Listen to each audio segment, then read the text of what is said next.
नमस्कार भाई सभी को, कैसे हैं आप सब लोग। उम्मीद है कि सब एकदम बढ़िया होंगे और अच्छे से अपने प्रिपरेशन में लगे हुए होंगे। देखिए गाइज, अपन एनटीपीसी सीबीटी 1 के जो पेपर हुए थे आपके जून 2025 में, उनका सॉल्यूशन कर रहे हैं। 47 शिफ्ट में आपके पेपर हुए थे, ठीक है। और आज मैं जो देखो, इससे पहले मैंने आपको 5 जून और 6 जून को जो आपका पेपर हुए थे उनका सॉल्यूशन करवा दिया था, ठीक है।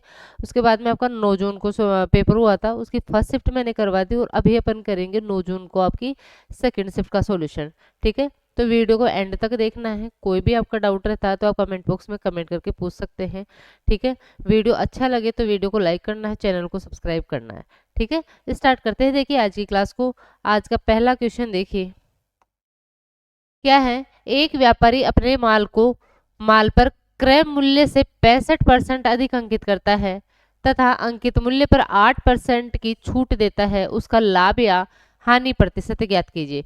देखिए, जब भी आपके पास में क्रय मूल्य, अंकित मूल्य, छूट और लाभ आता है तो देखिए आपको इसके लिए मैंने आपको एक फॉर्मूला टाइप में लिखवा रखा है कि क्रय मूल्य और अंकित मूल्य का जो रेशियो होता है वो बराबर होता है आपका 100 माइनस डिस्काउंट बटे 100 प्लस प्रॉफिट के बराबर होता है, ठीक है। इन चारों में जब से रिलेशन आपको दे तो आप इस फॉर्मूले का यूज करके मतलब कोई भी आपका क्वेश्चन हो उसको इजीली आप सोल्व कर सकते हैं, ठीक है। तो देखिए स्टार्ट करते हैं। देखिए करते हैं इस क्वेश्चन को। भाई इसने बोला है एक व्यापारी अपने माल को क्रय मूल्य से 65% अधिक अंकित करता है। तो मैं देखिए इसका क्रय मूल्य यदि 100 मान लूं तो अंकित मूल्य इससे 65% अधिक 165 हो जाएगा क्या, ठीक है। तो क्रय मूल्य 100 माना तो अंकित मूल्य अपना कितना आ जाएगा, 165 आ जाएगा। 100 माइनस डी कितना हो जाएगा आपका, डिस्काउंट आपको दे रखा है कितना, 8% डिस्काउंट दे रखा है तो -8 बटे में आ जाएगा 100 प्लस आपको लाभ या हानि बतानी है तो 100 प्लस माइनस करेंगे प्रॉफिट या लॉस। माइनस आएगा तो लॉस और प्लस में आता है तो प्रॉफिट आपको होगा, ठीक है। करते हैं सोल्व। देखिए 5 से काटो इसको, 5 दूना 10, 20 बार कट जाएगा और 5 से ये 33 बार। इसको आप देखो क्या लिख सकते हो, 98 लिख सकते हो, ठीक है। 100 माइनस 8 कितना हो जाएगा आपका 92 लिख सकते हो, ठीक है। 4 से काट, 4 से नहीं 2 से ही काटो। देखो ये 10 हो जाएगा और 2 से ये 2 4 8 और 2 6 12, 46 हो जाएगा, ठीक है। अब क्या कर दो, देखो 100 प्लस माइनस प्रॉफिट या लॉस इधर क्या हो जाएगा, 46 को 33 से इंटू करेंगे। तो देखिए 46 को 33 से इंटू करेंगे तो पहले 46 को 3 से इंटू कर लेते और जो संख्या आएगी उसको 11 से इंटू कर लेंगे, ठीक है। 6 3 18, 4 3 12 और 1 13, 138 आएगा। इसको 11 से इंटू करते हैं तो देखिए 8 8 3 11 और ये 5 और ये 1 कितना आ गया, 1538 आपका आ गया। और इसमें क्या करेंगे, 10 का यदि भाग लगाते हैं तो अपने पास में आ जाएगा, ये आ जाएगा कितना, 153। भाई यही आएगा ना, 8 और 8 3 11 होता है ना तो 1 आएगा यहाँ पे, ठीक है। थोड़ी सी यहाँ पे कैलकुलेशन, भाई यहाँ पे 11 से जब मल्टीप्लाई करते हैं तो कैसे करते हैं, ये 8 है जीटी जैसे कैसे आ जाएगा, 8 और 3 को जोड़ते हैं तो 11, 11 का एक हासिल में एक चला जाएगा, ये 3 4 और 1 5 आ जाएगा और ये आ जाएगा 1, कितना आएगा आपका 151।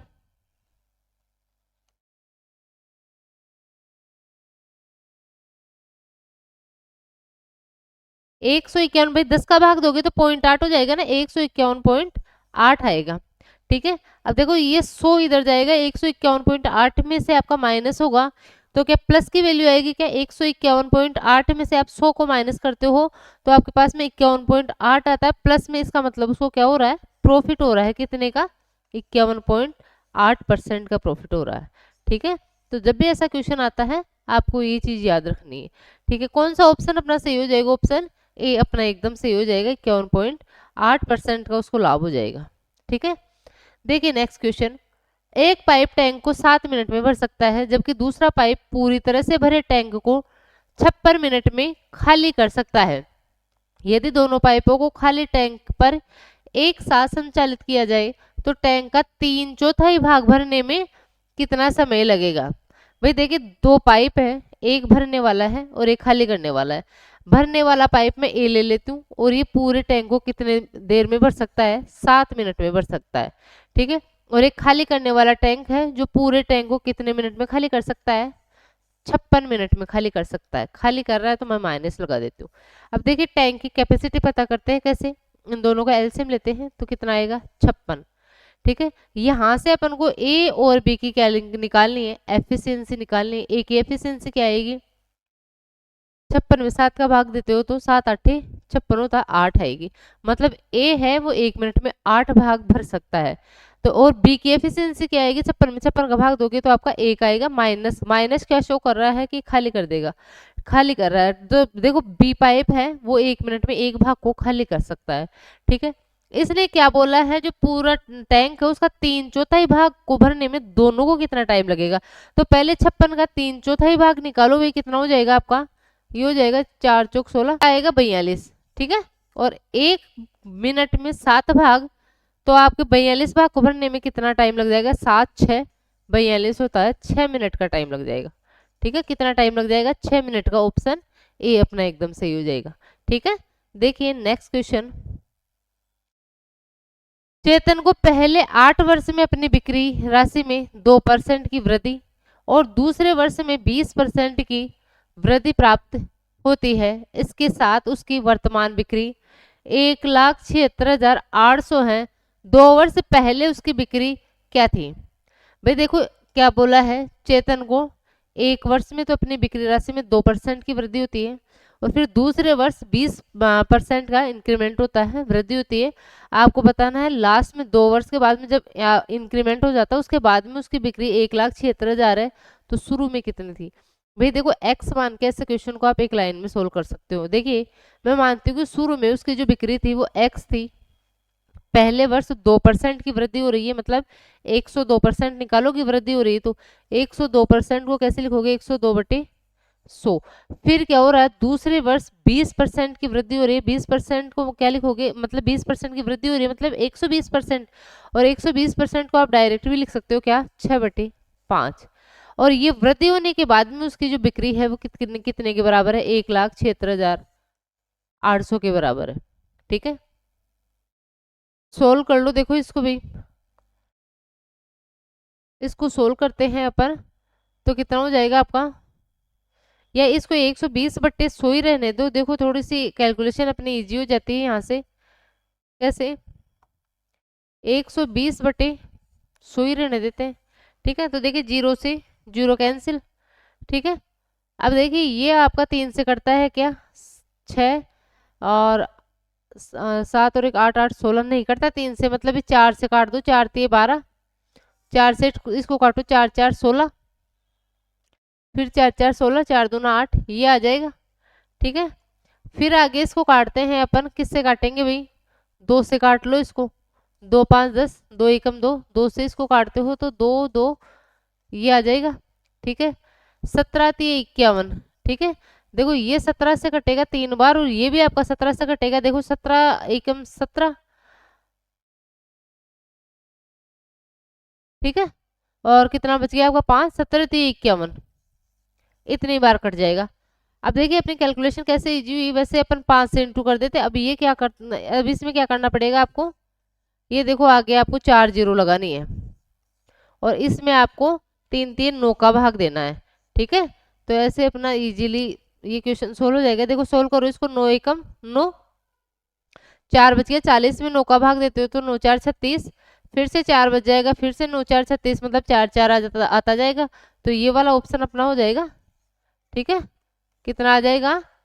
तो इसके शुरू में जो बिक्री आएगी वो कितनी आ जाएगी? 1,44,444.44 आ जाएगी। ऑप्शन सी अपना एकदम सही हो जाएगा। ठीक है, देखिए नेक्स्ट क्वेश्चन। क्वेश्चन नंबर 4 है, रोहित ने एक वस्तु रुपए 4,400 में खरीदी, उसने इस पर 3,600 का खर्च किया। उसने इसका मूल्य अपने कुल लागत मूल्य से 25% अधिक अंकित किया। फिर उसने इस पर 19% की 2 क्रमिक छूटें दी। वस्तु का विक्रय मूल्य ज्ञात कीजिए। भाई एक वस्तु 4,400 में लेके आता है, फिर 3,600 रुपये और उस पर खर्च करता है, तो टोटल लागत उसकी क्या हो जाएगी? टोटल जो सीपी आएगा वो कितना आएगा इसका? 4,400 में तो वो लेके आए हैं और 3,600 और खर्च करा है, तो टोटल लागत उसकी कितनी हो जाएगी आपकी? 8000 हो जाएगी क्या? टोटल जो सीपी आएगा वो अपना कितना आएगा? 8000 आएगा। अब क्या करता है वो 25% अधिक अंकित करता है इसको। मार्क प्राइस कितनी मतलब कितनी है इसकी? मार्क प्राइस है क्रय मूल्य से 25% अधिक। क्रय मूल्य कितना है? 8000। इसे 25% अधिक मतलब 125%। और 125% को वैसे तो डायरेक्ट भी आप लिख सकते हो क्या? 5/4। ठीक है, तो क्या लिखेंगे इसको? 5/4। कितना हो जाएगा? ये 2000 आ जाएगा। और यहाँ से अपने पास में जो मार्क प्राइस आएगा वो कितना आ जाएगा? 10,000 आ जाएगा। ठीक है, तो उस जो वस्तु 8000 की थी उस पर 10,000 अंकित किया गया है। अब क्या किया है इसने? 10,000 पे फिर उसने 19% की 2 क्रमिक छूटें दे दी। ठीक है, मतलब छूट हमेशा आपकी अंकित मूल्य पे दी जाती है। तो देखिए 10,000 पे पहले वो 19% की क्या देता है? छूट देता है। तो 19% की छूट देके वो 10,000 की वस्तु को कितने में बेचता? भाई 19% की छूट दे रहा है तो 81% में बेचता। 10,000 का 81%, तो 81/100। अब इतने में बेचता, लेकिन उसने एक छूट और दी, 2 छूट दी है ना, फिर से 19% की छूट दी, तो अब जो राशि है उसके 81% में बेचता, तो 81/100। ठीक है, यहाँ से अपने पास में 2 जीरो से 2 जीरो कैंसिल हो जाएगा। और जो 81 का स्क्वायर अपने पास में आता है वो कितना आता है? 65 आता है। और वैसे आप यूनिट डिजिट से भी देख सकते थे कि यूनिट डिजिट इसकी 1 है। तो कौन सा ऑप्शन अपना सही हो जाएगा? ऑप्शन बी अपना एकदम सही हो जाएगा। ठीक है, देखिए नेक्स्ट क्वेश्चन नंबर 5। माना कि ए बी और सी डी को 2 समांतर रेखाएं हैं और पी क्यू एक तिर्यक रेखा है। तिर्यक रेखा इस प्रकार है कि पी क्यू ए बी को बिंदु आर पर और सी डी को बिंदु एस पर प्रतिच्छेदित करती है। यदि कोण ए आर पी बराबर 2x, कोण ए आर क्यू बराबर y डिग्री और कोण डी एस पी बराबर 4x डिग्री है तो क्रमशः x और y का मान ज्ञात कीजिए। भाई देखिए 2 समांतर लाइन है आपके पास में ए बी और सी डी। ये है आपकी ए बी और ये है आपकी सी डी। इन दोनों को एक तिर्यक रेखा काटती है पी क्यू। ठीक है, ये पी है और ये है क्यू। ये जो पी क्यू है ये ए बी को बिंदु आर पर काटती है। ठीक है, ए बी को बिंदु आर पर काटती है और जो सी डी है उसको बिंदु एस पर काटती है। ठीक है, दे क्या रखा है अपन को? कोण ए आर पी, ये वाला कोण अपन को दे रखा है कितना? 2x degree. A R Q, ये वाला कोण अपन को दे रखा है कितना? y degree. ठीक है, और कोण DSP, मतलब ये वाला कोण अपन को दे रखा है कितना? 4x degree. ठीक है, देखिए भाई यहां से अपने पास में एक वो आ रहा है कि देखो इसको मैं लेती हूँ यदि, तो ऐसे जब भी जेड की फॉर्म बनती है तो ये वाला कोण और ये वाला कोण आपका बराबर होता है, एकांतर कोण होते हैं। मतलब y डिग्री है वो किसके बराबर है? आपका 4x डिग्री के बराबर है। ठीक है, 4x डिग्री के बराबर है। तो y और x का यहाँ से रेशियो आ जाएगा आपके पास में 4 और 1 आएगा। ठीक है, वैसे तो देखो इस रेशियो से आप कर सकते हो इस क्वेश्चन को, क्योंकि 4 और 1 का रेशियो आपको कहाँ दे रखा है? मतलब 1 और 4 का, x आपका 1 है और y आपका 4 है। तो x आपका 1, भाई ये पहला ही आपका ऑप्शन बन रहा है। ठीक है, पहला ही ऑप्शन बन रहा है, यहीं से आपका 1 और 4 का रेशियो बन रहा है। और कहीं पे बन रहा है क्या? देखो यहाँ पे भी नहीं बन रहा, यहाँ पे 4 1 का बन रहा है, तो ये तो उल्टा हो गया, 1 4 का बनना चाहिए। यहाँ पे भी ये आपका नहीं बनेगा, किसका? 1 और 4 का। तो आपके पास एक ही ऑप्शन में है 1 और 4 का ऑप्शन, मतलब 1:4। तो यहाँ तक भी इस क्वेश्चन को यदि आप कर लेते हैं तो आपका इजीली सोल्व हो जाएगा। ऐसे इसको आगे वैसे करें तो देखिए क्या हो जाएगा। भाई देखो ये वाला कोण आपको कितना दे रखा है? 2x, ये तो 2x और ये y। लेकिन अपन को पता है कि एक लाइन के एक ही तरफ ये कोण बनता है, तो ये क्या होता है? आपका 180 डिग्री होता है। मतलब 2x और प्लस y आपका क्या हो जाएगा? 180 डिग्री। तो देखिए x को मैं यदि 1 रखूं और y को मैं यदि 4 रखूं, मतलब ये कितना हो जाएगा? अनुपातों में कितना हो जाएगा? 6। मतलब 180 डिग्री किसकी वैल्यू है? आपकी 6 की। आप x की वैल्यू फाइंड आउट करोगे तो किससे इंटू करोगे? 1 से। और y की वैल्यू फाइंड आउट करोगे तो किससे इंटू करोगे? 4 से।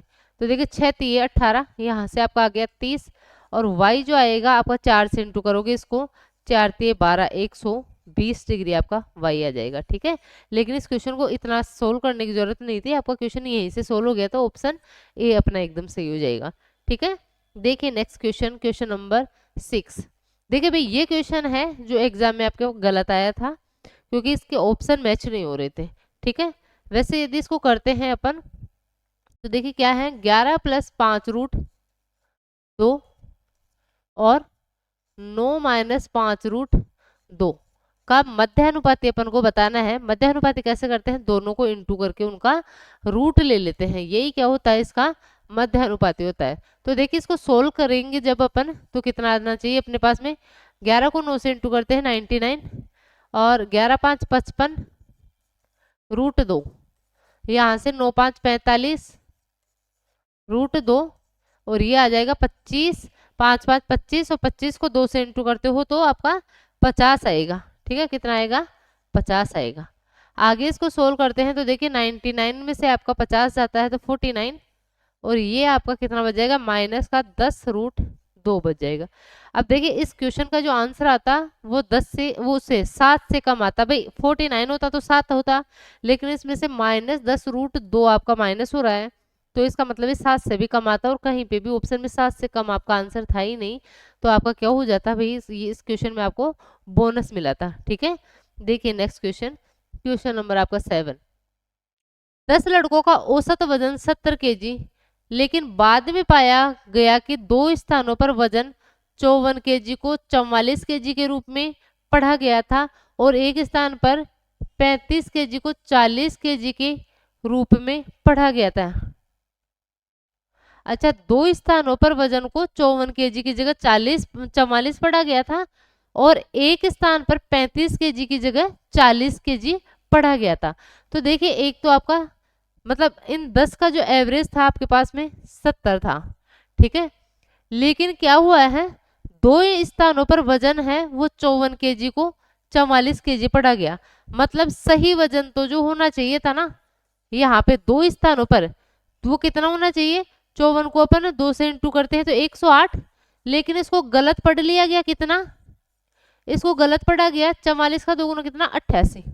ठीक है, इतना पढ़ा, 108 होना चाहिए था इन दोनों का सम, लेकिन इसको कितना 88 पढ़ा गया। और एक स्थान पे वजन कितना था? 35 को 40 के रूप में पढ़ा गया। सही तो था 35, लेकिन इसको पढ़ा गया कितना गया? 40।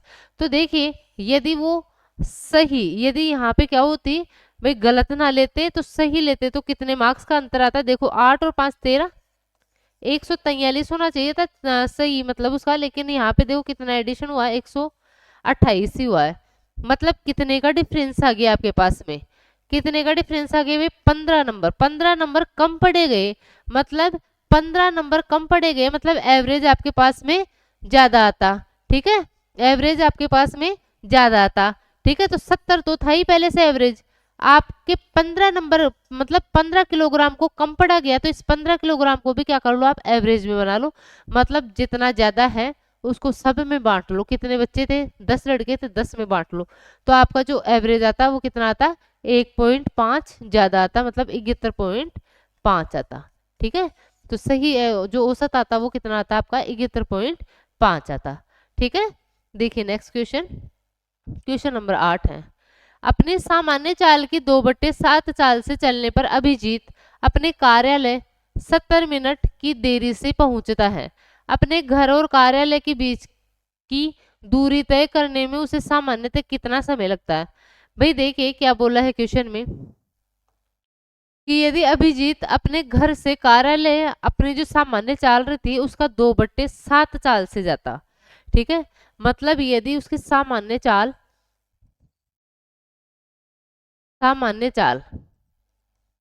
वो 7 होती है, 7 है, लेकिन आज वो किस स्पीड से जा रहा है? वास्तविक या वर्तमान ले लो। ठीक है, वर्तमान में। ठीक है, सामान्य चाल ये हो जाएगी, वास्तविक तो आपका जो वर्तमान में वो चाल है उसकी, जो वर्तमान चाल है उसकी वो कितनी है? भाई इसका सामान्य चाल का 2/7 मतलब 2 चाल से चल रहा है, ठीक है। वैसे नॉर्मली वो 7 चाल से चलता है, लेकिन आज क्या कर रहा है, वो 2 चाल से चल रहा है। तो देखिए कार्यालय से घर की जो दूरी होती है वो सेम ही होती है। तो जब डिस्टेंस आपकी सेम होती है तो आपका क्या होता है, जो चाल और समय है वो क्या होते हैं, इन्वर्सली प्रोपोर्शनल होते हैं। यदि आपको चाल का रेशियो दे रखा है तो समय का रेशियो उसका जस्ट उल्टा हो जाता है, ठीक है। तो देखिए यहाँ से जो टाइम का रेशियो अपने पास में आएगा वो कितना आ जाएगा, 2:7। मतलब एग्जाम्पल के लिए मैं समझाऊं कि यदि वो नॉर्मली 2 मिनट में वो डिस्टेंस कवर करता था, लेकिन आज उसको कितना लग रहा है, 7 मिनट लग रहे हैं। तो देखिए उसको कितना ज्यादा लग रहा है, वो 5 मिनट, वो 5 की देरी से पहुंच रहा है। लेकिन एक्चुअल में वो कितनी मिनट की देरी से पहुंच रहा है, 70। तो 70 वैल्यू किसकी, 5 की। आपको पूछा क्या है, सामान्यतः कितना समय लगता है, सामान्य समय उसका यही तो है ना, 2 ही तो लगता है। तो 2 की वैल्यू फाइंड आउट कर लो। देखो 5 से ये 14 बार, और 14 को 2 से इंटू करते हैं तो 28। मतलब जो नॉर्मली वो टाइम लेता है वो कितना लेता है, 28 मिनट का टाइम लेता है। तो ऑप्शन सी अपना एकदम सही हो जाएगा, ठीक है। देखिए नेक्स्ट क्वेश्चन, क्वेश्चन 9 है, 9 पुरुष या 8 महिलाएं किसी काम को 19 दिनों में कर सकती है। 9 पुरुष 9 दिन काम करते हैं और फिर काम छोड़कर चले जाते हैं। शेष काम को 8 दिनों में पूरा करने के लिए कितनी महिलाओं की आवश्यकता होगी। भाई देखिए 9 पुरुष है, 9 मेल किसी काम को, या 9 मैन है वो किसी काम को कितने दिन में कर रहे हैं, 9 पुरुष किसी काम को, 9 पुरुष या 8 महिलाएं। मतलब किसी काम के लिए यदि आप 9 पुरुष लगाते हैं तो वो भी 19 दिन में करेंगे, इसके बजाय यदि आप 8 महिलाएं लगाते हैं तो वो भी उस काम को 19 दिन में करेगी।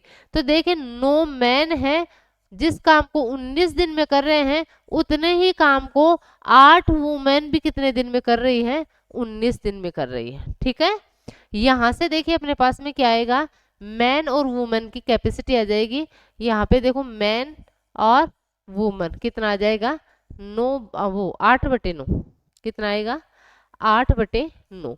मतलब एक आदमी यदि एक दिन में 8 काम करता है तो एक महिला एक दिन में 9 काम कर सकती है, ठीक है।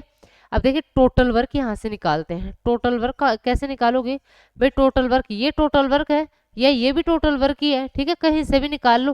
भाई यहाँ से टोटल वर्क निकालोगे तो आपको एम की वैल्यू मतलब यहाँ पे रखनी पड़ेगी, और यदि यहाँ से आप टोटल वर्क निकालते हो तो यहाँ पे आपको वुमन की जो कैपेसिटी है वो रखना पड़ेगा।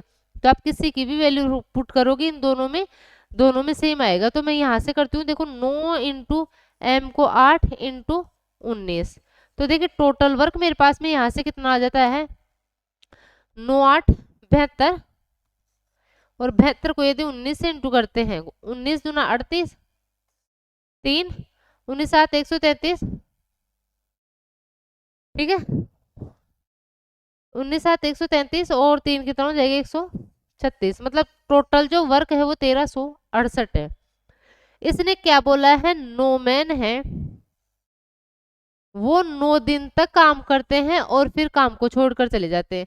तो भाई 9 आदमियों ने 9 दिन तक कितना काम किया होगा, एक मैन एक दिन में 8 काम, तो 9 मैन कितने, 9 इंटू 8 इंटू 9 दिन में इतना काम किया होगा, ठीक है।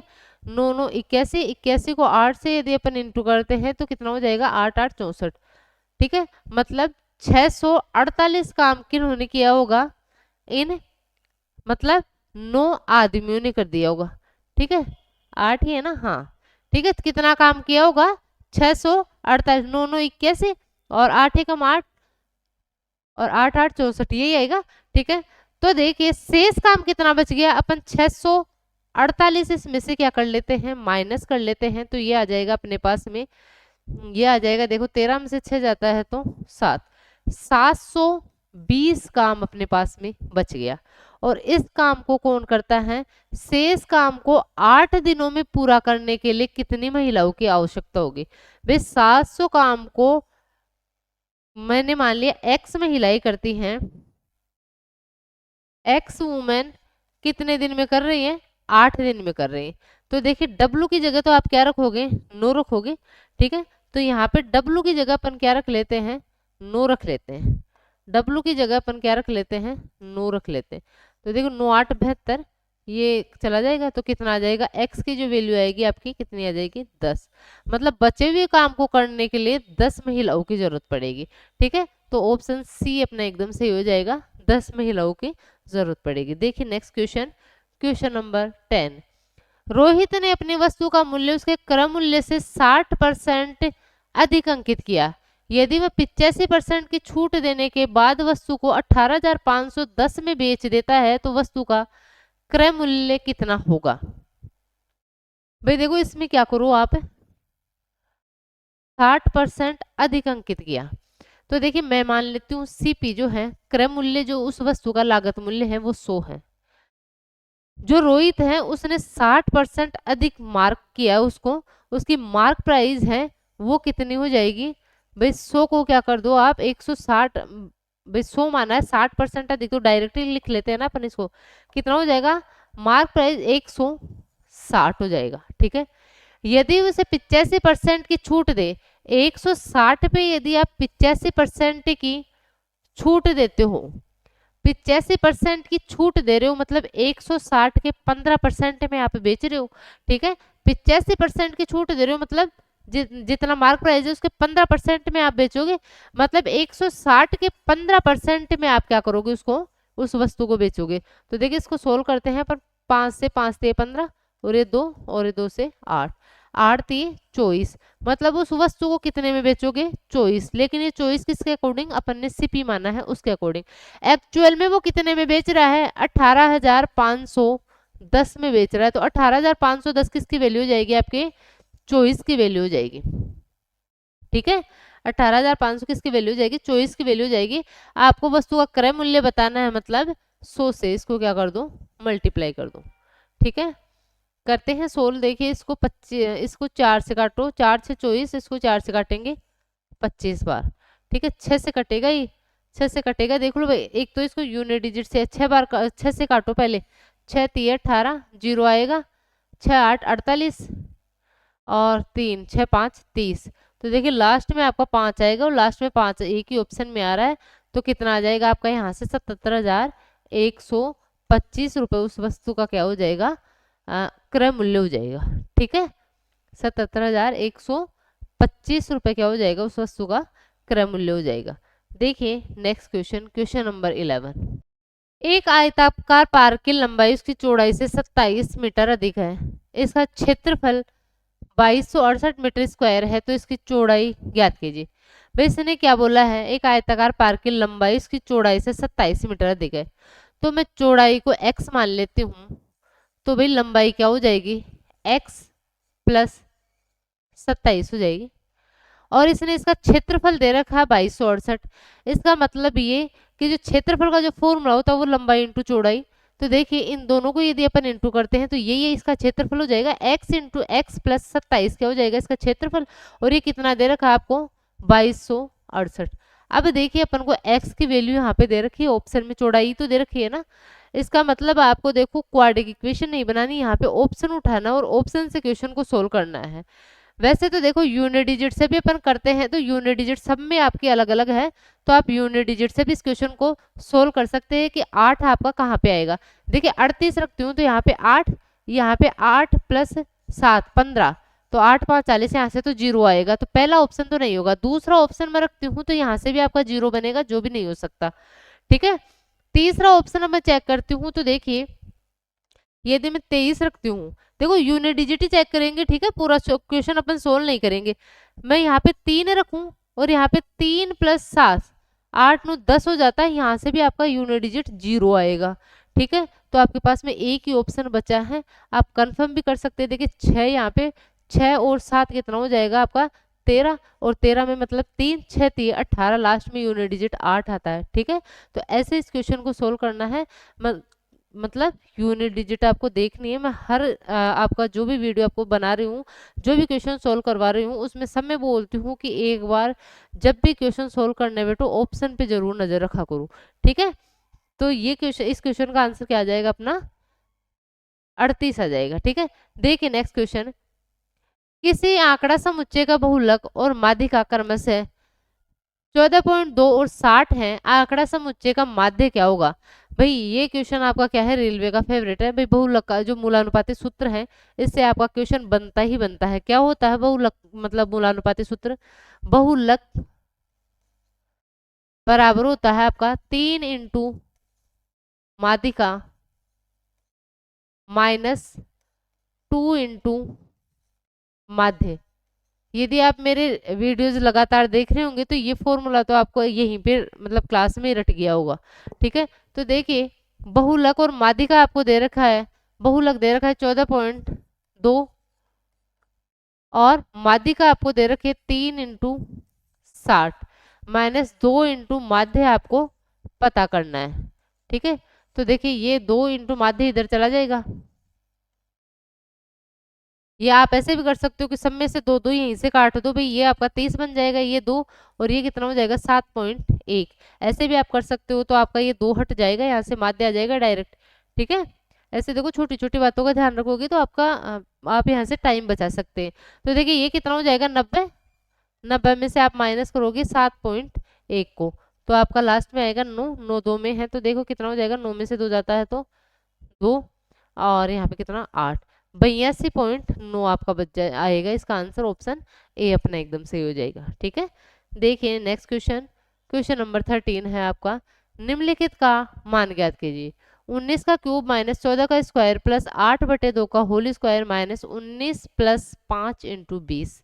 भाई मैंने आपको बता रखा है कि कम से कम 30 तक के तो आपको क्यूब जो है वो कंफर्म होनी चाहिए।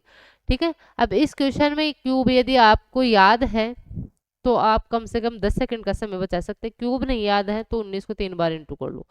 ठीक है, तो कितना होता है 19 का क्यूब होता है आपका 68 69। ठीक है, 14 का स्क्वायर होता है 196। यहाँ पे 8 में 2 का भाग दोगे 4 और 4 का स्क्वायर आपका बन जाएगा कितना 16 -19 और ये 20 5 100 हो जाएगा, प्लस में 100 हो जाएगा। कर लो इसको कैलकुलेट, देखो आपका कितना हो जाएगा। ये दोनों आपके माइनस के हैं और ये 116 यदि इसमें जोड़ते हैं आप, कितना 116 यदि जोड़ते हैं, ये यूनिट डिजिट से होगा, ये यूनिट डिजिट से भी आपका हो जाएगा। ठीक है, तो इतना करने की भी अपन को जरूरत नहीं है भाई। 6 और ये 9 और 6 15, 15 आएगा इसमें माइनस वाले में और इसमें आएगा 6, वो 6 नहीं आएगा, 9 6 15। ठीक है, इसमें भी 5 आएगा और इसमें भी 5 आएगा, मतलब लास्ट में आपका कितना आएगा 0 आएगा, और 0 आपका एक ही ऑप्शन में। ठीक है भाई, आप क्या करोगे प्लस वालों को जोड़ो, देखो यूनिट डिजिट है प्लस वालों की, वो जोड़ो 9 और 6 15। ठीक है, ये तो लास्ट में 0 है तो लास्ट में इसके जो प्लस वाली संख्या उनके भी 5 आएगा, और जो माइनस वाली है 9 और 6 इनमें भी क्या आएगा आपका 5 आएगा, 5 में से 5 जाएगा तो लास्ट में तो आपका 0 आएगा, और 0 आपका एक ही ऑप्शन में है, तो क्या आंसर हो जाएगा इसका 6760 इसका आंसर हो जाएगा। ठीक है, देखिए नेक्स्ट क्वेश्चन, यदि x का 2% चॉइस है तो x का मान, भाई x का 2% आपका क्या है चॉइस है, तो x कितना हो जाएगा भैया आपका 1200 हो जाएगा। कितना हो जाएगा 1200 हो जाएगा। बिल्कुल इजी क्वेश्चन। देखिए नेक्स्ट क्वेश्चन, क्वेश्चन नंबर 15 है, यदि x + y = 14 तथा x और y का गुणनफल 45 है तो x² प्लस वो x की पावर 4 प्लस y की पावर 4 का मान ज्ञात कीजिए। तो देखिए x की पावर 4 प्लस y की पावर 4 कैसे आ सकता है, जो आपको x + y है इसका आप 2 बार यदि वर्क कर दे तो देखिए पहले यदि अपन वर्क करते हैं तो देखिए x + y का होल जो स्क्वायर होता है वो किसके बराबर होता है x² + y² + 2xy। x + y 14, 14 का स्क्वायर 196, और यहाँ पे x × y आपको 45 दे रखा है, तो 45 दूना 90, ये 90 आपका 196 में से माइनस होगा, तो आपके पास में किसकी वैल्यू आ जाएगी x² + y² की वैल्यू आ जाएगी। ठीक है, तो क्या आ जाएगी भाई x² + y² की वैल्यू क्या आ जाएगी आपके पास में 106 आ जाएगी। अब अपन को तो पावर 4 पे जाना है, तो एक बार फिर से क्या कर लीजिए इसका वर्ग कर लीजिए। ठीक है, क्या आएगा ये x की पावर 4 प्लस y की पावर 4 प्लस 2x² y² बराबर 106 का स्क्वायर। भाई मैंने 100 के आसपास वाली संख्याओं के वर्ग की जो ट्रिक सिखा रखी है वो यदि नहीं देख रखी है आपने तो मेरे चैनल पे जाके देख सकते हैं कैसे करते हैं। आपको देखना 106 आपका 100 से कितना ज्यादा है 6 ज्यादा है, 6 का स्क्वायर 36, और अभी इस 106 में 6 को जोड़ो कितना होता है 112, यही क्या हो जाएगा 106 का स्क्वायर हो जाएगा। ठीक है, x इंटू वाई, भाई इसको क्या लिख सकती हूँ मैं, इसको लिख सकती हूँ x इंटू वाई का होल स्क्वायर लिख सकती हूँ। ठीक है, क्या लिख सकते हैं, x इंटू एक्स वाई का होल स्क्वायर, और एक्स वाई अपन को दे रखा है 45। ठीक है, तो देखिए x की पावर 4 प्लस y की पावर 4 जो आएगा वो कितना आएगा, ये आपका कितना है 112 36, इसमें से माइनस करोगे, देखो एक्स वाई का स्क्वायर मतलब 45 का स्क्वायर, और 45 का स्क्वायर कैसे करते हैं, यूनिट डिजिट आपकी 5 होती है, तो 5 का स्क्वायर 25, और 4 के आगे आता है 5, इन दोनों को इंटू करो, 5 4 20, 20 25 आपका क्या हो जाएगा 45 का स्क्वायर हो जाएगा। और इसको भी यदि 2 से यदि अपन इंटू करें, ये वाला 2, तो देखिए कितना हो जाएगा 25 दूना 50, और ये आ जाएगा 40 50 क्या आ जाएगा, इसको मल्टीप्लाई करेंगे तब आ जाएगा। अब सोल्व कर लेते हैं, देखो कितना आएगा, यूनिट डिजिट आपका यहाँ पे भी क्या आ रहा है, अलग अलग आ रहा है, तो 6 में से 0 जाता है तो 6 आएगा आखिरी में, मतलब यूनिट प्लेस पे 6 आएगा, एक ही ऑप्शन में है, यही आपका आंसर हो जाएगा। ठीक है, देखिए क्वेश्चन नंबर 16, निम्नलिखित में से कौन सी संख्या 37 और 8 दोनों से विभाज्य है। भाई देखो इस क्वेश्चन में आप क्या करोगे, ऐसे नहीं कि आपने 37 देखा और 37 से भाग देने लगे, आपको पता है 8 का, आपको नियम पता है विभाजकता का, सबसे पहले 8 का चेक करो, पता नहीं आपका एक ही ऑप्शन हो जो 8 से विभाज्य हो, तो 37 का तो अपन को चेक करने की जरूरत नहीं पड़ेगी। ठीक है, तो देखिए 8 का क्या कर, 8 का जो नियम होता है विभाजकता का क्या होता है, लास्ट के 3 डिजिट हैं वो 8 से डिविजिबल होने चाहिए, यदि लास्ट के 3 डिजिट आपका 8 से डिविजिबल है तो पूरी संख्या आपकी क्या होगी 8 से डिविजिबल होगी।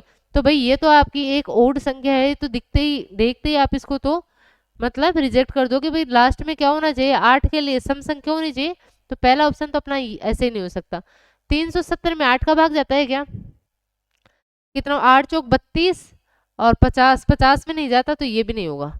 ठीक है, इसमें आपका 8 का भाग जाता है क्या, 8 दूना 16, ठीक है, और कितना बच गया 4, 8 6 48, इसमें जाता है 8 का भाग, इसमें जाता है कि 702 में 8 का भाग, 8 8 64, और कितना बच गया 6 62, 8 8 64 6 बचेगा ना, 6 62 में आपका नहीं जाता, तो देखिए आपके पास एक ही ऑप्शन है 14208 जिसमें 8 का भाग जा रहा है, तो आपको 37 का तो यहाँ पे मतलब 37 का तो नियम लगाना ही नहीं है। ठीक है, एक ही ऑप्शन आपका जो है 8 से डिविजिबल है, तो ऐसे क्वेश्चन में आप मतलब मोस्टली ध्यान रखोगे, ऑप्शन पे आपकी नजर रहनी चाहिए। ठीक है, देखिए नेक्स्ट क्वेश्चन है आपका, निम्नलिखित को सरलीकृत कीजिए, 71 प्लस 62/7 प्लस 30 माइनस 71 माइनस 31। तो देखिए इसको क्या करते हैं, सबसे पहले भाई ये देखो इन तीनों को जोड़ो, इन तीनों, इसको बाद में करते हैं, तो देखिए ये कितना हो जाएगा, ये माइनस का 1 और 71 में से माइनस का 1 जाता है तो 70, 70 प्लस 62/7 हो जाएगा ही।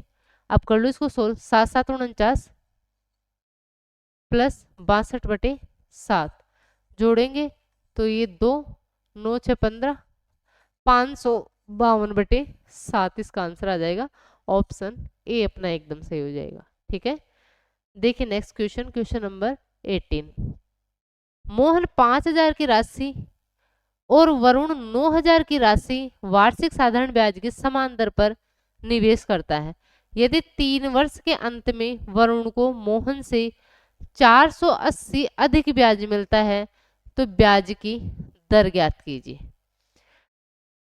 भाई देखिए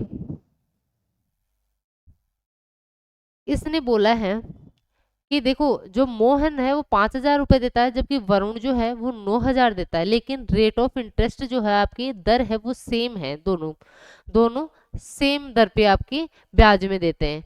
ठीक है, और 3 वर्ष के बाद में जो वरुण है उसको 480 रुपए अधिक मिलते हैं, किससे, मोहन से।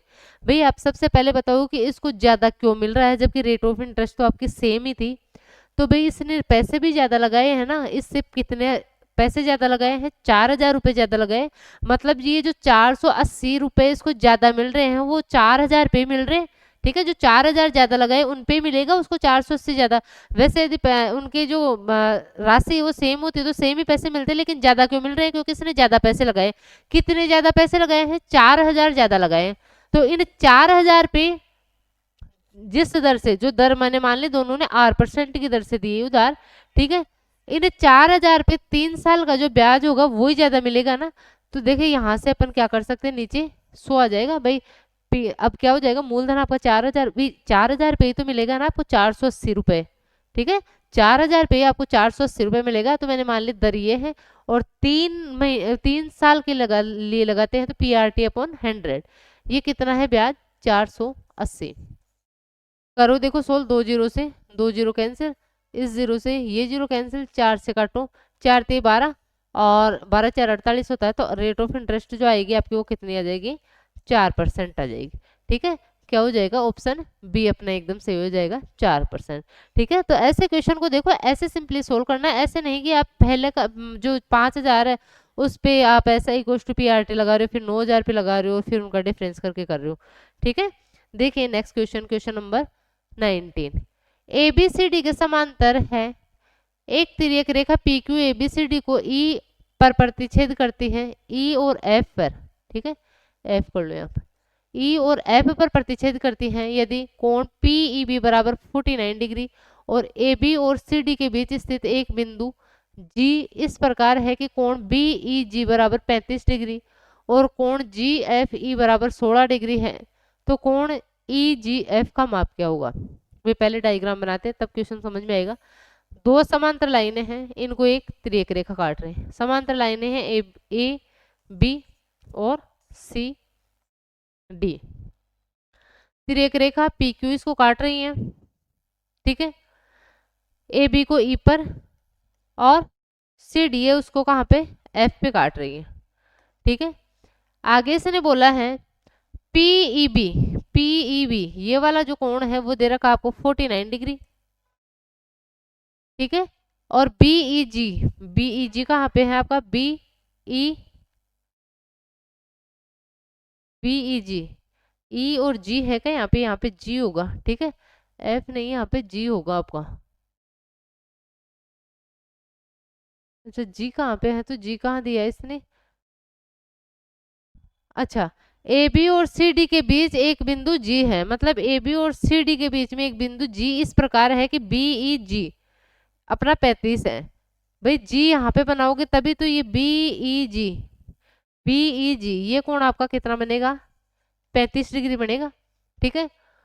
और फिर क्या बोला है इसने, और कोण जी एफ ई बराबर 16 डिग्री है। जी एफ ई कहाँ पे है, जी एफ ई ये वाला जो कोण है वो कितना है आपका, 16 डिग्री है। तो आपको पूछा इसमें बताना क्या है आपको, ई जी एफ आपको ये बताना है, ठीक है। तो देखिए सिंपल क्वेश्चन है, अपन को पता है कि ये पूरा कोण कितना होता है, 180 डिग्री, ठीक है। यहाँ से यहाँ तक का कोण कितना है आपका, ये है 9 5 14 का 4 हासिल में 8 84 है, ठीक है। तो 180 में से क्या करते हो आप, 84 को माइनस करते हो तो आपका कितना 96 आएगा, क्या मतलब ये वाला जो कोण आएगा ये वाला यहाँ से वो 96 आ जाएगा, कितना आ जाएगा 96 आ जाएगा, ठीक है। ये 96 है, ये 16 डिग्री है भाई, एक त्रिभुज में तीनों कोणों का योग फिर से आपका 180 डिग्री होता है। तो ये दोनों कोण आपके देखो कितने हो जाएंगे, 6 6 12, और ये कितना हो जाएगा आपका 112 हो जाएगा, ठीक है। 96 में 16 को जोड़ोगे 112, मतलब ये दोनों कोण आपके 112 के हैं, तीनों कोण 180 के होते हैं। तो आपका ये वाला जो कोण होगा वो कितने का हो जाएगा भाई, किस में से 180, अच्छा 80 में से 12 को घटाओगे तो आपका कितना आ जाएगा 68 डिग्री। तो कितना आंसर आ जाएगा इसका, 68 डिग्री आ जाएगा, ऑप्शन बी अपना एकदम सही हो जाएगा, ठीक है। देखिए नेक्स्ट क्वेश्चन, क्वेश्चन नंबर 20। किसी निश्चित राशि पर 19% वार्षिक ब्याज दर से 2 वर्षों का साधारण ब्याज वार्षिक रूप से संयोजित चक्रवृद्धि ब्याज के बीच अंतर 590 है, तो राशि ज्ञात करें निकटतम पूर्णांक तक पूर्णांकित। भाई मैंने आपको CI और SI का 2 वर्ष का एक सिंपल सा फॉर्मूला बता रखा है कि चक्रवृद्धि ब्याज माइनस आपका साधारण ब्याज का जो अंतर होता है वो किसके बराबर होता है, मूलधन इंटू दर बटे 100 का होल स्क्वायर, ठीक है। जब भी आपको 2 साल का CI और SI का अंतर दे रखा हो तो आप इस फॉर्मूले से कर सकते हो। अंतर आपको दे रखा है कितना, 590 दे रखा है, अंतर कितना दे रखा है 90 दे रखा है। मूलधन अपन को पता करना है, ठीक है। दर आपको दे रखी है 19, 19/100, ठीक है। तो 19 का स्क्वायर कितना हो जाएगा, 361/100 का स्क्वायर कितना हो जाएगा आपका, ये हो जाएगा 10,000, ठीक है। सोल्व कर लो। देखिए भैया आपको भाग लगाना ही पड़ेगा इसमें। आपका जो आएगा प्रिंसिपल आएगा वो कितना आएगा आपका, ये 590 है और यहाँ पे 4 जीरो और चिपका दो और इसमें क्या करो आप 361 का भाग दो। तो देखिए आपको 3 डिजिट तक आपको सेम दे रखा है, यहाँ पे आपको थोड़ा सा डिफरेंस मिल रहा है तो आपको भाग देना ही पड़ेगा। देखिए क्या करना है, क्या है आपके पास में संख्या, ये संख्या है, इसमें आप भाग दो 361 का। पहले एक बार जाएगा 361, कितना आ जाएगा आपका, ये 9, यहाँ से कितना बच गया आपके पास में 8, 8 में 6 जाता है 2 और ये कितना बच जाएगा 229 बच गया, ठीक है।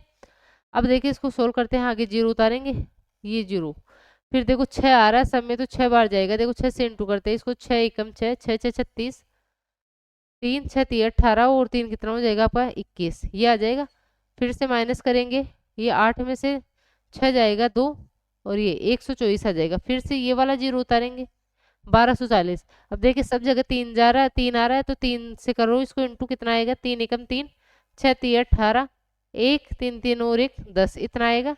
ये माइनस करते हैं तो देखिए क्या आ जाएगा अपना, 10 में से 3 जाता है 7, 13 में से 8 जाएगा तो कितना आ जाएगा आपका 5,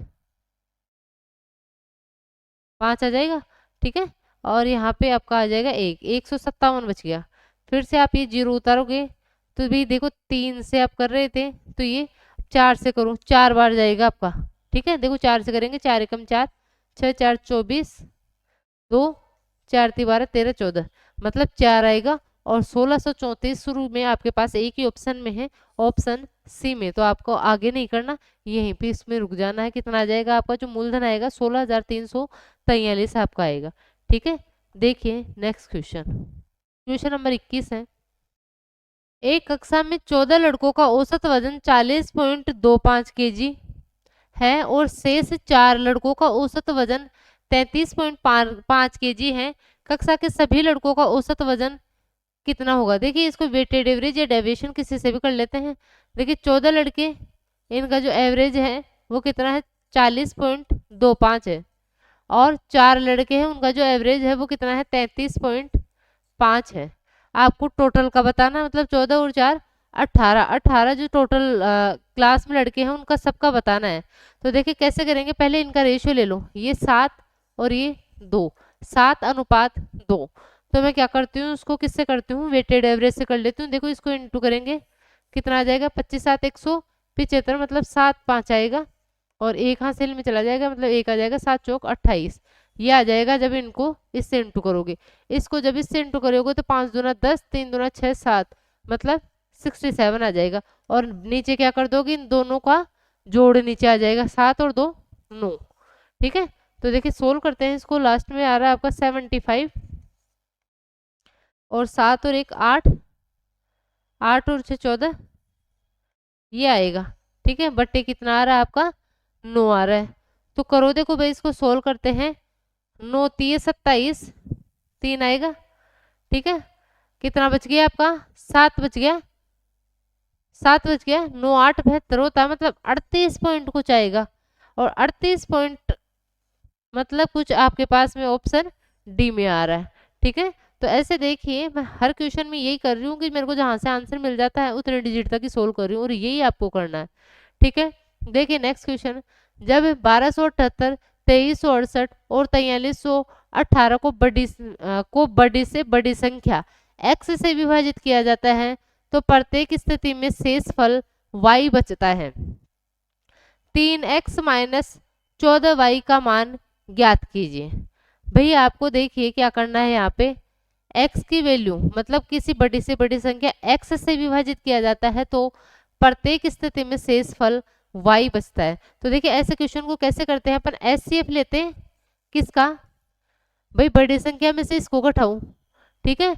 4318 में से किसको 2368 को घटाना है, तो या तो डायरेक्ट घटा लो या यहाँ पे लिख लो, या अपन डायरेक्ट घटाते तो देखिए कितना हो जाएगा 8 8 0, मतलब 8 में से 8 जाएगा 0, 11 में से 6 जाएगा 5 और यहाँ पे 12, 12 में से 3 जाता है तो 9, कितना आता है 1950। ठीक है, अब आगे देखो आप, इन दोनों का डिफरेंस लो, फिर भाई बड़ी में से छोटी का डिफरेंस लेना है। ठीक है, तो 2368 में से आप 1278 का डिफरेंस लोगे तो देखो लास्ट में 0। ठीक है, यहाँ पे 16 में से 7 जाता है तो 9, यहाँ पे आपके पास में 2 बच जाएगा, 2 में से 2 जाएगा तो 0 आएगा। क्या आएगा? 0 आएगा। और यहाँ पे आपका आ जाएगा कितना, 2 में से 1 जाएगा तो ये। ठीक है, इसके बाद में आप देखो इसमें से इसको भी घटाना है तो कितना आ जाएगा, ये आ जाएगा आपका 0। फिर आपका 11 में से 7 जाता है तो कितना आ जाएगा 4। और यहाँ पे देखिए 12 में से मतलब 2 बच गया, 2 में से 2 जाएगा 0 और 4 में से 1 जाता है 3, ये आ जाएगा। इन सब का एचसीएफ अपन को लेना है। ठीक है, तो देखिए एचसीएफ जब लेंगे तो देखिए लास्ट में सबके 0 है, मतलब 10 तो आएगा इसका एचसीएफ, जो भी आए उसमें 10 तो आएगा। ठीक है, उसमें क्या आएगा, 10 तो आपका आएगा। अब देखो भाई आपके पास में यहाँ पे बच गया 195, 109 और 304। और यहाँ से अपन को पता चल रहा है कि 109 है वो आपकी एक प्राइम नंबर है। ठीक है, आपका एक प्राइम नंबर है। ठीक है, 109 आपका प्राइम नंबर है, मतलब इसमें और किसी संख्या का भाग नहीं जाएगा, 109 का ही जाएगा। तो अब देखिए 109 का भाग क्या 195 में जाता है? क्या नहीं जाता, और इसमें भी नहीं जाता, मतलब ये 10 ही क्या हो जाएगा, इसका एचसीएफ हो जाएगा। 10 ही क्या हो जाएगा, इसका एचसीएफ हो जाएगा। ठीक है, अब देखिए अपन को क्या करना है, प्रत्येक स्थिति में शेषफल क्या बचता है, y बचता है। मतलब क्या है, ये x की वैल्यू कितनी आ गई आपकी, 10 आ गई। ठीक है, अब देखिए प्रत्येक स्थिति में y शेषफल बचता है, तो देखिए 10 का भाग यहाँ पे मैं देती हूँ तो भाई लास्ट में 8 है तो वही शेषफल हो जाएगा। इस 10 का भाग मैं यहाँ पे देती हूँ तो शेषफल आपका 8 ही आ जाएगा, और 10 का भाग इसमें भी दोगे तो आपका शेषफल 8 ही आ जाएगा। मतलब y की जो वैल्यू आएगी आपके पास में वो कितनी आएगी, 8 आएगी। ठीक है, x और y की वैल्यू पुट कर दो और इस क्वेश्चन को सोल्व कर लो। देखिए x कितना हो जाएगा, 10 है, 10 को 3 से इंटू करते हो 30। ठीक है, और 14 को 8 से इंटू करोगे कितना आ जाएगा भाई, 8 चौक 32, 112 आता है क्या, 14 8 112 होता है क्या। ठीक है, तो ये कितना आ जाएगा, 112 आ जाएगा। ठीक है, अब देखिए इसको सॉल्व करते हैं।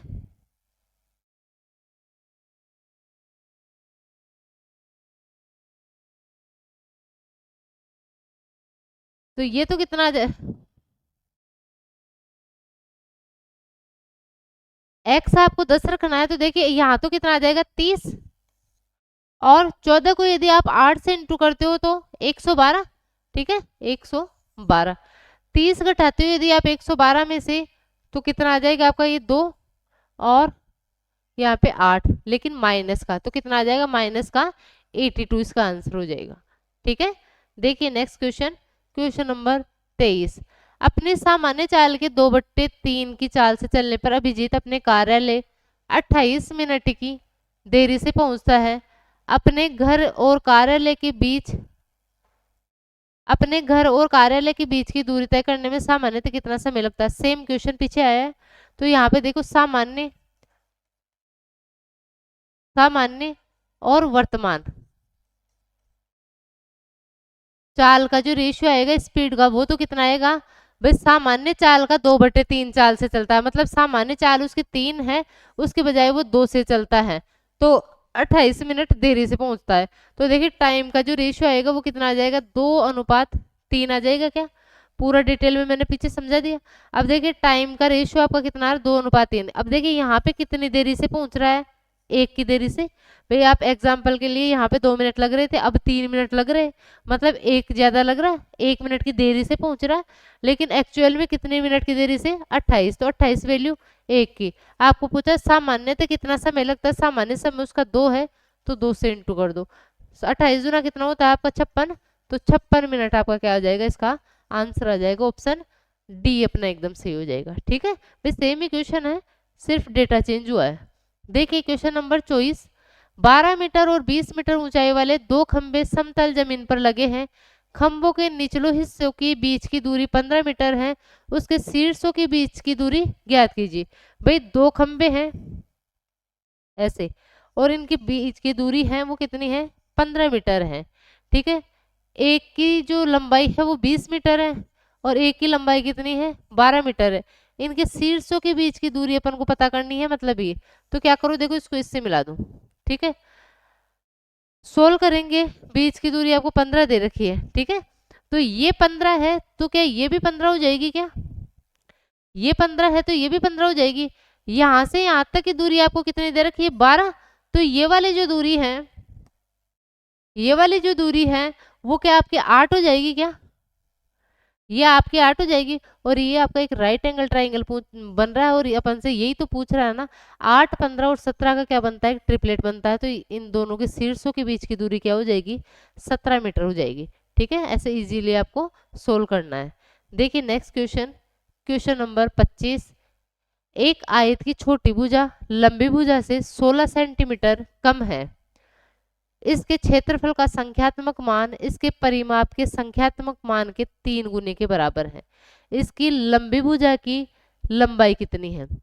भाई मैंने मान लिया जो लंबी भुजा है उसकी जो लंबाई है वो x है, और जो छोटी भुजा है उसकी लंबाई से 16 कम, मतलब x माइनस 16 सेंटीमीटर हो जाएगी।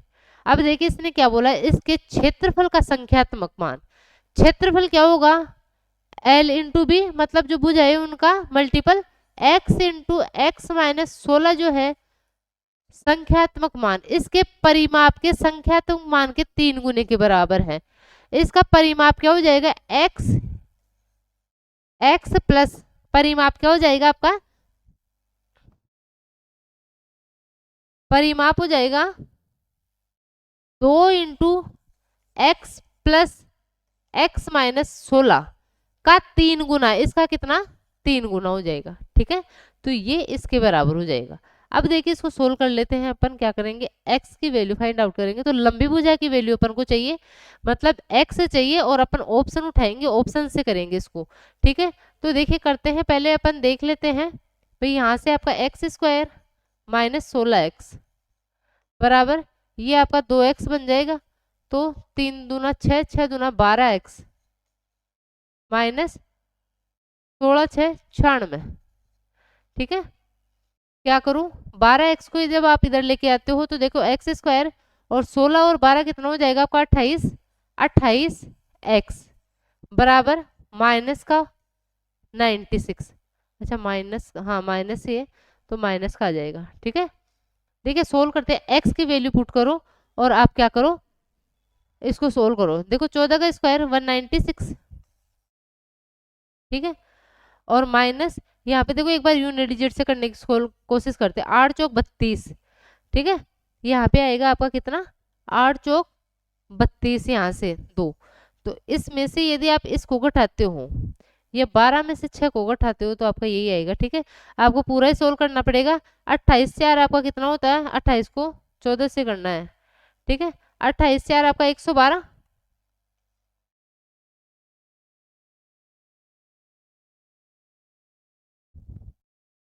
ठीक है, तो देखिए 28 को 14 से इंटू करेंगे तो कितना हो जाएगा आपका, 28 4 112 हासिल में 11, 28 से कम 28 और 11 कितना हो जाएगा आपका, ये हो जाएगा 39। ठीक है, इस में से इसको सोल्व करेंगे तो देखो यहाँ पे तो 6 आ जाएगा, 12 में से 6 जाएगा तो, और यहाँ पे कितना बच गया 8, 8 में से 9 जाता है मतलब 9 आएगा। और ये कितना आ जाएगा, यहाँ पे 2 बच गया, 2 में से 1 जाता है तो आपका 196 आ रहा है। कितना आ रहा है, 196 आ रहा है यहाँ से। तो इसको तो सोल्व सही किया ना मेरे को मैंने। 28 से 28 4 112, 2 हासिल में 11, 28 से कम 28 और 11 कितना हो जाएगा आपका, हाँ यही आएगा। और ये 14 का स्क्वायर कितना हो जाएगा आपका, 196 हो जाएगा। ठीक है, हाँ यहाँ से तो यही आ रहा है। ठीक है, अब देखिए भाई इसको सोल्व करेंगे अपन। आगे दूसरा ऑप्शन रखूं, दूसरा ऑप्शन रखो, देखो दूसरा ऑप्शन रखते हैं 24। 24 का स्क्वायर 576, और यहाँ पे 24 को और 28 को इंटू करें तो करते हैं तो देखो 8 4 32, 2 3 चला जाएगा, 4 दूना 8 और 3 11 और 8 दूना 16, 16 और 11 कितना हो जाएगा आपका 27। 2, ये आ जाएगा ये इतना, ठीक है। और जब इन दोनों को माइनस करते हैं तो देखो ये लास्ट में 6 और ये 9, यही आएगा 96 और वो भी माइनस का, ठीक है। तो ऑप्शन बी अपना सही हो जाएगा। जो लंबी भुजा आएगी मतलब एक्स की वैल्यू जो आएगी आपके पास में वो कितनी आएगी, 24 आएगी, ठीक है। ऐसे इस क्वेश्चन को इजीली सोल्व कर लेंगे। देखिए नेक्स्ट क्वेश्चन, क्वेश्चन नंबर 26। एक निश्चित संख्या को दो भागों में इस प्रकार विभाजित किया जाता है कि पहले भाग के 5 गुना को दूसरे भाग के 14 गुना में जोड़ने पर कुल संख्या का 7 गुना प्राप्त होता है। दूसरे भाग और पहले भाग का अनुपात ज्ञात कीजिए। भाई इसने बोला है, मैं मान लेती हूँ दो भाग है एक्स और वाई, ठीक है। पहले भाग के 5 गुना मतलब 5x को दूसरे भाग के 14 गुना में जोड़ते हैं। दूसरा भाग कौन सा है, y है, इसके 14 गुना में अपन इसको जोड़ते हैं तो कुल संख्या का 7 गुना मतलब कुल संख्या कितनी हो जाएगी x प्लस वाई और इसका 7 गुना अपन को प्राप्त होता है, ठीक है। पहली संख्या का 5 गुना और दूसरी संख्या के 14 गुना में से अपन को जो जोड़ते हैं तो जो पूरी संख्या है x प्लस वाई उसका 7 गुना प्राप्त होता है। अपन को पहले भाग दूसरे भाग और पहले भाग का अनुपात बताना है, मतलब y अनुपात x आपको बताना है। तो 5x और ये 7x है इधर, भाई एक बार सोल्व कर लेते हैं। ये है 7x और ये है 7y, ये y इधर आएगा तो इसमें से माइनस होगा तो 7y और ये 5 इधर जाएगा तो 2x। अपन को y अनुपात x ही चाहिए तो y बटे x आपका क्या हो जाएगा 2/7 हो जाएगा। दूसरा भाग आपका y है और पहला भाग आपका x है और आपसे ऐसे ही पूछा दूसरा और पहले का अनुपात पूछा तो कितना हो जाएगा 2/7, जो आपका है ही नहीं ऑप्शन में। दूसरे का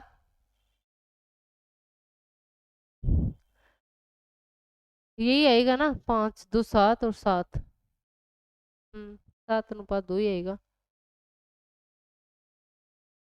पहले भाग का 5 गुना को दूसरे भाग के 14 गुना में जोड़ने पर कुल संख्या x प्लस वाई का 7 गुना प्राप्त होता है।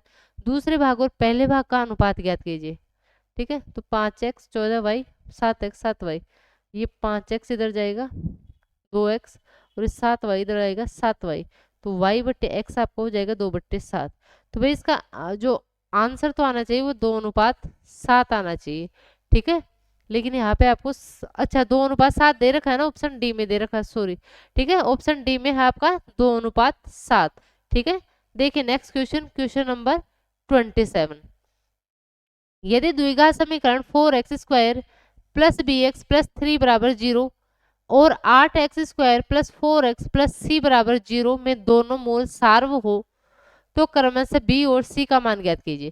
भाई दो इक्वेशन दे रखे और दोनों के मूल सार्व मतलब समान है।